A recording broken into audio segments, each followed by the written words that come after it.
Hello and welcome to Rugby Players React with the good, the bad and the rugby and World Rugby. Each episode of this show, a legend of the game joins us to look back on some classic men's matches from the Rugby World Cup. I knew that the fans hadn't had enough drama. Oh, you're right, Tim. That would be much better. From the sublime... Bigger, off the field! That was a very good day. To the ridiculous... Surely. No! What a shocker. We'll be getting the insights of the greatest games that have been played in rugby's finest tournament from those who started. Bigger, he's got it! Tins is back. Hello. We've got a good one this time around because we also have with us today one of his former teammates, part of the side that lifted the World Cup in 2003, none other than the great Lawrence Dallaglio. How are you? Very well, thanks, Alex. Yeah, good to be on the show. Looking very well. Nice to have you with us. Thank you. And as you know, we are going to rewatch some of the classic games between England and Australia. England-Australia ranks where in your memories? Well, I think in terms of sporting rivalries, it's right up there as one of the biggest sporting rivalries, that exists. And obviously, it just so happened that fate put us together in the Rugby World Cup final in 2003. To play them in their own backyard in a World Cup final was pretty special. Someone says to you now, England-Australia, you think? Banter, abuse. From my point of view, when I came into that England team, I went through a period of 3 years never losing to Australia. That was the thing about the World Cup final. We'd been over there in the summer of the same year and beat them up basically in Melbourne. So to then go to that pitch to a team that I hadn't lost to before, there was a confidence level of the main thing we had to do was not let the occasion overcome what the fundamentals were, which were a game to a team that I hadn't lost to on a pitch that we'd beaten them on before. Okay, at this point, don't forget to like this video and subscribe to the World Rugby YouTube channel for additional shows like this, as well as highlights. We've got moments from the archives as well for you and a whole lot more. So turn on your notifications to make sure that you never miss a video. It was a very, very special day for everyone in this part of the world.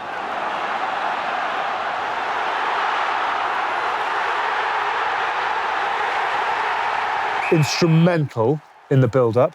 So Made it, some might say. How many times have you seen this since? 2 or 3, I think, 3 or 4, maybe, I don't know. But I mean, we conceded an early try, which we did in quite a lot of the games. And yeah, I think we dominated really the first half, and it's important to get the score. And Jason Robinson, naturally the scorer, although Ben Cohen was desperate for Jonny Wilkinson to pass the ball back inside. The biggest thing is Johnny missed his kick, and if Johnny had just floated it on the inside, Ben's underneath But the stick. it's a sort of classic 1-2, how you unlock a defence, an outside pass, then an inside pass, then an outside pass is kind of the way it works. And Sterling Mortlock was too busy trying to get people over, and he underestimated your pace, Lol. I think. Well, listen, I heard Johnny... Margot coming to the fore. I heard Johnny calling in on the inside. It's a bit of an instinctive pass, and then he hits Jason Robinson. I remember, just vividly going into that game thinking, look, we've beaten Australia 6 times previously, okay, home and away.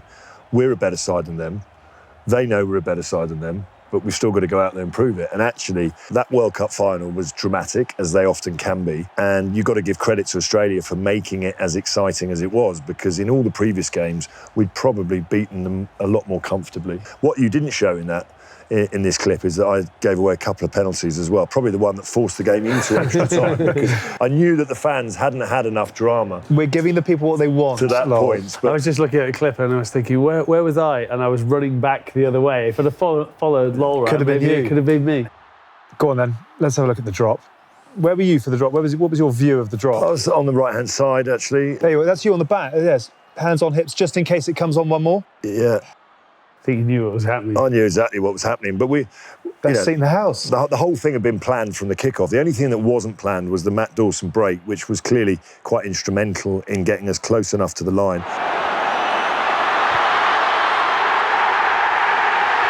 Great moment, drop goal. Johnny had actually missed a few that game. Yeah, off his left foot, so he put it on his right. But it's a horrible flight. I only noticed that today. It's a forward spinner. What I loved about that was Will Greenwood, so confident in his kicking ability, has dived on the floor to make sure that a man who loves taking the limelight, definitely didn't want to put his clown feet through that. He was very quick to Wilkinson at the full-time whistle there, wasn't he? Yeah, well, he knows he's a PR machine, isn't he? He knows the camera. The camera doesn't usually find Will because there's better looking players on the field, but he knows where the camera is. But apart from the opening score that they had, it was always us being ahead and them just pegging us back and us being ahead. And so when we got to extra time, we were quite calm, probably the calmest, far calmer than any of you behind your sofas at home or in the pub or wherever you were. It was just calm. We just said, look, we're here. We've been ahead all game and we're going to continue to be ahead. And that's kind of what happened, really. But to play the hosts in Sydney, in their stadium, and just about come out on top, dream final. Righto, we are 3 years out from the next British and Irish Lions tour, taking place in Australia in 2025. And this summer, would you believe, marks 25 years since Lawrence and the squad of 1997 went on that epic tour to South Africa, one of the all-time greats. And to mark the occasion, the Lions and World Rugby are giving you a chance to win a shirt signed by the entire tour squad from 2021. To be in with a chance to win, head over to world.rugby right now. We've got a link for you in the description.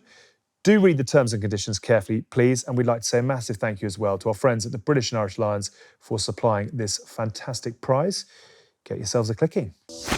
Shall we move on? This is not quite such comfortable viewing, but it was a game that certainly wrote a lot of headlines in this part of the world. 2015, the Rugby World Cup pool match between England and Australia. The scene was set. You couldn't ask for anything better. That atmosphere at Twickenham is as good as it's ever been.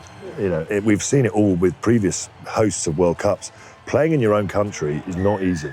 There is enormous expectation, as we saw in New Zealand. When New Zealand had the World Cup, they only just about got over the line in the final. And these guys were under pressure, and they felt it. And unfortunately, it transferred into their performance. Who offers that left foot option? Farrell, thumper from Hooper. Michael Hooper there with the hit, but the Hooper-Pocock axis at this tournament was something quite special, wasn't it? Was that something that you caught your eye? Yeah, they always do have a pretty amazing back row, and they always get the best out of them. I mean, the way that the game has changed, particularly at the breakdown, at that time, having those two players that just had that unique ability to really turn ball over, they had to be dealt with. Foley, here comes Gitto again for Lau. Watson's tackles, no joy at the moment for Australia down that flank. We're talking about that suffocating tension, and but then this is had. also how organised they can be, and they were bouncing left and right. They'd obviously seen something in the way England moved their close defenders, and Foley was just in such good form at this time as well. Now Foley, little dummy, Foley's going through. Oh, what a score from the fly half! But that's what Foley was so good at, was playing so close to the line. Yeah. If you do a little drift there, he's well aware of who's on the inside of Ben Youngs, and he knows it's an easy gap for him to take.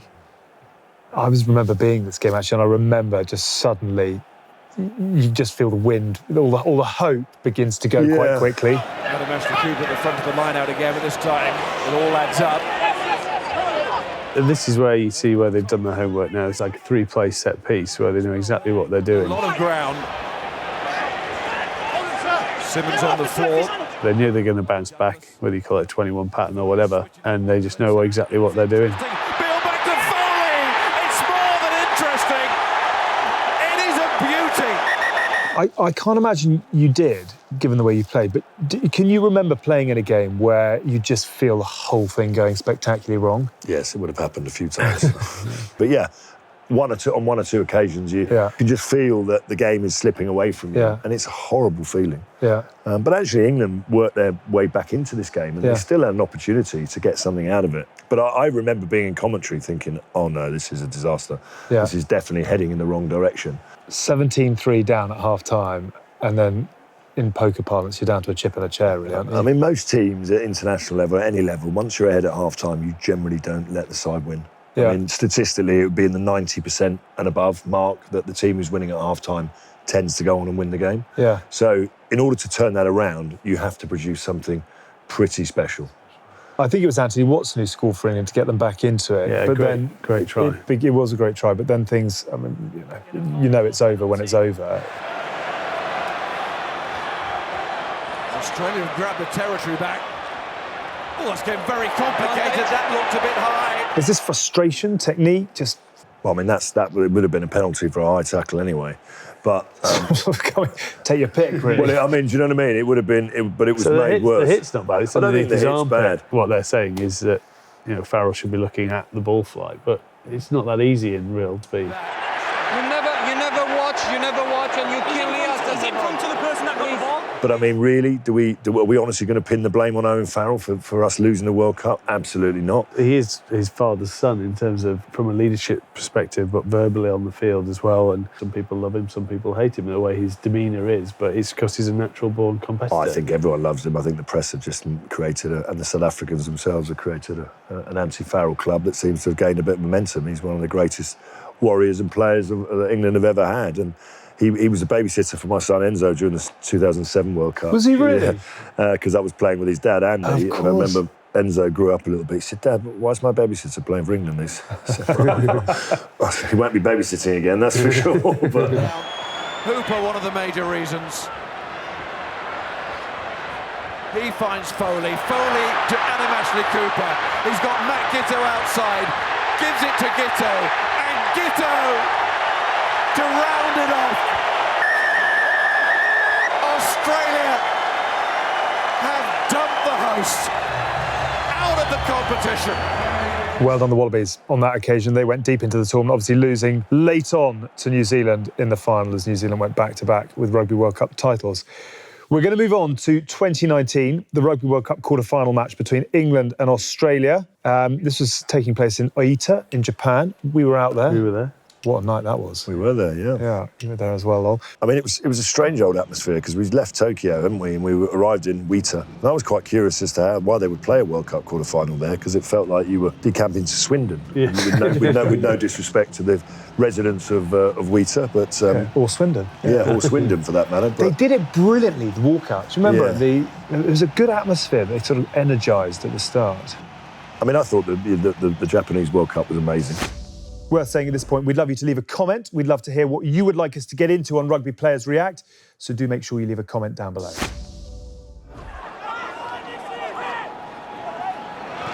Henry Slade. But you know, Australia always possessed this threat. Courtney Beale cuts through. He has his haters as well, doesn't he, Curtly Beale? But he's electric when he's on it. But it's a wonderful covering tackle by the England captain, Owen Farrell. I think this was actually one of the only games where England had a relatively slow start. England give away the penalty. Early penalty, yeah. Eddie had always said that they had to be quick out the box, and generally they were. I think in this game was one of the first ones where they made a few errors early on. It's not really what you want. Team talk is don't give them anything, and then you've just given them a lazy high tackle. There's that little curl. It's good by Christian Lealiafano. Christian Lealiafano, who actually had overcome terrible illness to make it back to the team. I mean, they which is great to see. had some issues, if I remember rightly, coming into this game. Michael Cheika had gone from, he kept swapping his nines over, didn't he? And he had issues at 10. Lealiafano, who hadn't played a huge amount of rugby, sort of stepped in. So I think they didn't feel settled as a side, but yet they still possessed, that individual brilliance, that kind of ability to score from anywhere. So England obviously struggling a little bit at this point, just working out how to get themselves into the game, and then quick as a flash. Farrell. Manu Tuilangi running hard. England with numbers. Tom Curry. Jonny May. His 50th cap. His 26th try for his country. England take the lead. A couple of really good lines there. Strong lines and using people in the right way. And then fast ball, I mean, that's key. He's just getting that quick ball and, ruck speed in getting that up and away. It means that the ball runner has got a couple of options off him. It means that England are getting more metres, and then all they're doing is just stretching it out, absolutely reaping the benefits. But it's amazing how the picture in a game can change, from being 3-0 down to suddenly 2 tries in 3 minutes. Play on, says the referee. David Pocock just does that. Interception by Henry Slade. Jonny May with him, the kick for May to chase. It's going to be 2 in 3 minutes. Jonny May again for England. Jonny May, obviously, Mike, you played with at Gloucester a number of times. In terms of raw speed? Yeah, I mean, he went to Denver and did a speed clinic, and when he came back, he was just lightning. Well, England have missed Jonny May. There's no doubt about that. In fact, I think Eddie Jones has in recent times has said, we're lacking real pace on the wing, and he's right. He knew he had the pace on him on the outside. It was brilliant play. Lovely from Henry Slade. Yeah. I mean, but that's the thing you can do when you've got As a centre, if you're confident that you've got someone with absolute juice And outside you haven't got the gas to get there. I'm not saying I ever experienced that. I always knew I had the pace to get to a corner, but and then done. See you later. 14-3, completely different game. Yeah. I think England, unlike the previous tournament, where these players, a lot of these players are the same players, but they're just a lot more mature. Yeah. They're a lot more battle-hardened. They've won trophies for their clubs. They're much more experienced players.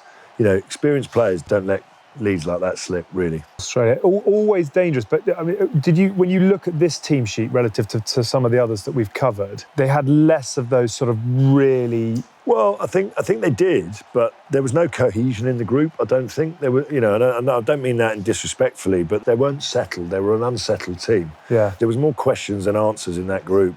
There was a lot of chopping and changing of the team, and I don't think their results have been magnificent coming into the tournament. So I think when you have that level of uncertainty, that doesn't help you when you're trying to overhaul a 14-3 deficit, you know, because you start to doubt yourself even more. So England kick on, turning the screw. England's line out. A step too far for Australia. Itoje, more possession for England. This isn't going far. In comes Lewis Ludlam to add his weight, Ben Young's weight. Maybe there will be a chance for Jonny May. Just there, bottom of the picture. Number 11. Penalty advantage, England. The screw turns again. And again, we're talking about Wilkinson and the security of having a goal kicker who's going to give you 85, 90 plus. Lawrence summed it up, didn't you, about his mentality, and his ruthlessness to win is what Farrell has, and I think he thrives off those big moments like any big time player you would want him to do.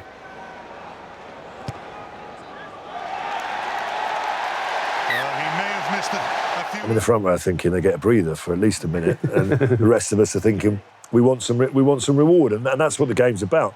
You know, don't get me wrong, we all love scoring tries, but ultimately the game is about winning. And in knockout rugby, which this is, let's not forget this is a World Cup, biggest tournament, it's knockout rugby. It's about being smart as well. Australia have decided not to go for 3. They've come out the other end. We've got our line out. We drive it forward. And look at those. You know, sport is about emotions, about winning, it's losing. And you couldn't get 2 more contrasting emotions than Eddie Jones like that, clapping away, and his old mate, Michael Checker. Going the other way. And Owen Farrell is almost as if to rub insult to injury, saying, you didn't kick the points, we get up the other end, we're going to do exactly that. And it's a far more difficult penalty, if you like, but for these guys, it's like a little 9-iron, I suppose, isn't it? Yeah. Sweet Chariots rings out around the Oita Stadium. Australia win themselves a penalty. Nick White takes it quickly and is away. Finds support. Samu Karevi, Courtney Beale cuts back the other way. Chased down by Jonathan Joseph, the last of the Serbs. Anthony Watson picks off the pass. The job is complete. Finishing with a flourish. Final try went to Anthony Watson as the game neared the full-time hooter. And that's the icing on the cake at the moment for England.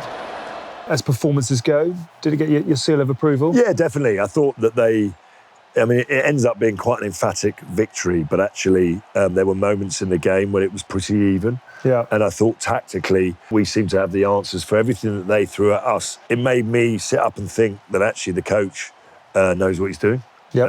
And the players are able to follow a game plan that has been implemented. And in the end, it was a really good night. They will keep going to the very end because they do. This is what they do, even in defeat. Now it's all over. Wait for it. Wait for the roar. England are the first team to go through to the semi-finals at the 2019 Rugby World Cup.